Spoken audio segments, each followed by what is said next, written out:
तो हेलो नमस्कार गाइज, आप लोग कैसे हैं। मुझे पूरा आशा है आप लोग अच्छे होंगे। गाइज बता दूं आप लोगों से, खेसारी लाल यादव जी के जो लोग फैन हैं इस चैनल को सब्सक्राइब कर लीजिए, डेफिनेटली सब्सक्राइब कर ही लेंगे। गाइज बता दूं आप लोगों से, इस वीडियो में पवन सिंह का रिलाई करने वाला हूं।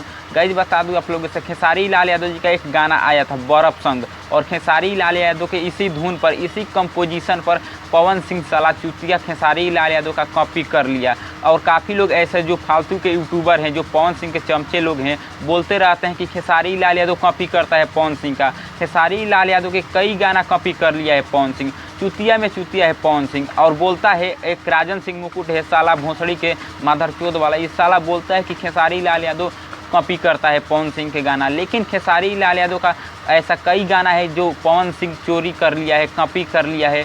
खेसारी लाल यादव के ही चलते इस गाने पर अभी 3 मिलियन व्यूज होने वाला है। अभी 2.9 मिलियन एक दिन में व्यूज गया है इस गाने पर, जिस गाने का नाम है बोलबम गाना गाया है पवन सिंह, जिस गाने का नाम है ले जात बाड़ू देवघर। गाइज बता दूं आप लोगों से, खेसारी लाल यादव जी का जो गाना है इस बर्फ संग, इसी गाने का कंपोजिशन है, इसलिए पवन सिंह के गाने पर इतना भीड़ चला गया है, नहीं तो नहीं जाता। खेसारी लाल यादव के भोसड़ी के सारे खेसारी लाल यादव के कंपोजिशन म्यूजिक चोरी करता है।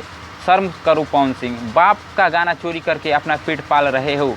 बाप होता है, खेसारी लाल यादव के आगे कोई टक्कर देने वाला नहीं है। तो गाइज जो खेसारी लाल यादव का फैन है इस चैनल को सब्सक्राइब कर ले, और इस वीडियो को इतना शेयर करिए कि ये वीडियो राजन सिंह मुकुट तक और पूरे नाम भोजपुरी वाला एक चैनल है, और पवन सिंह तक ले ये वीडियो पहुंच जाए। भोसड़ी जब देखो तब खेसारी लाल यादव के कोई सिंगर कॉपी करता रहता है, और खेसारी लाल यादव के झूठ मूठ के बदनाम करता रहता है कि खेसारी लाल यादव अश्लील गाना गा रहा है, चोरी कर रहा है।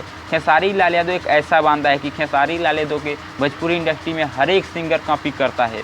तो गाइज इस वीडियो का ही एंड करते हैं, फिर मिलेंगे अगले वीडियो में, तब तक के लिए धन्यवाद, बाय बाय।